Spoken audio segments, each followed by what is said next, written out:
আজকে আমি একটা শোল মাছ ধরলাম। মাছটা কিভাবে ধরলাম আজকে আপনাদের সাথে শেয়ার করব।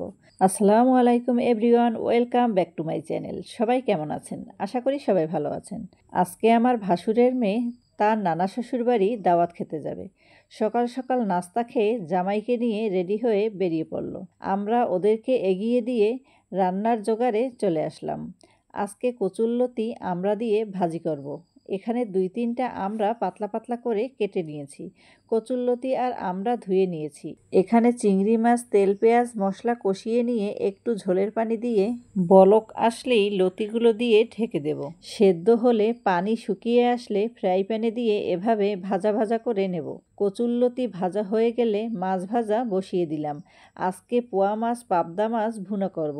আমার মেয়ে কত কাজ পারে দেখেন। কাঠ নিয়ে ওর দাদুকে দিতেছে। আমার চাচি শাশুড়ি সুপারি গাছ দিয়ে চটা বানাইতেছে। এখনকার দিনে তো খুন্তি ব্যবহার করে। গ্রামের মানুষেরা আগের দিনে চটা দিয়েই রান্না করত। এখনও আমরা চটা দিয়ে ভাত রান্না করি, আটা সেদ্ধ করি। 5-7 কেজি গোশ রান্না করতে গেলে এই চটা ব্যবহার করা হয়। এই চটাগুলো আমার শ্বশুর বানিয়েছে। নারিকেলের আছা দিয়ে কত সুন্দর করে বেলি বানিয়েছে দেখেন। বলেছিলাম না আমার শ্বশুরের হাতের কাজ নিখুঁত। আমার শাশুড়িরাও বানাতে পারে। আমার চাচি শাশুড়ি আবার কয়টা চটা বানানোর জন্য কেটে কেটে রেখেছে।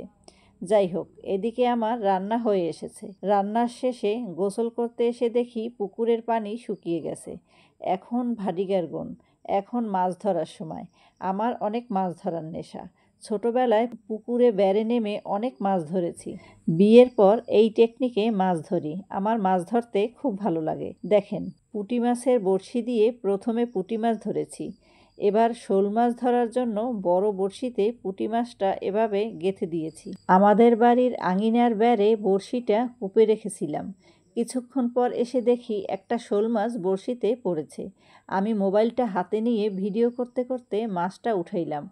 মাছটা যদি বড়শি দিয়ে ছটকা দিয়ে পড়ে যেত আজকের ভিডিওতে নিতে পারতাম না। আপনাদের হয়তো বিশ্বাস হচ্ছে না আমি মাছ ধরতে পারি, কিন্তু এটাই সত্যি, আমি মাছ ধরতে পারি। এই বেড় থেকে আমি অনেক মাছ ধরেছি। আসলে গ্রামের মেয়েরা সব পারে, আর আমি পারি না এমন কোনো কাজ নেই। যে রাঁধে সে চুলো বাঁধে। অবশ্য সবাই সব কাজ পারে না, কিন্তু আমি পারি। কারণ আমি ছোটবেলা থেকে জীবনের সাথে অনেক যুদ্ধ করেছি, অনেক কঠিন সময়ের সাথে মোকাবেলা করেছি। আমি সেই মেয়ে যে অনেক কঠিন পরিস্থিতিতেও হাসতে জানি। কিভাবে মন খারাপের মাঝেও নিজেকে খুশি রাখতে হয় সেটা হয়তো আমি জানি। আজকের ভিডিও এই পর্যন্ত। ভালো থাকবেন, সুস্থ থাকবেন। আল্লাহ হাফেজ।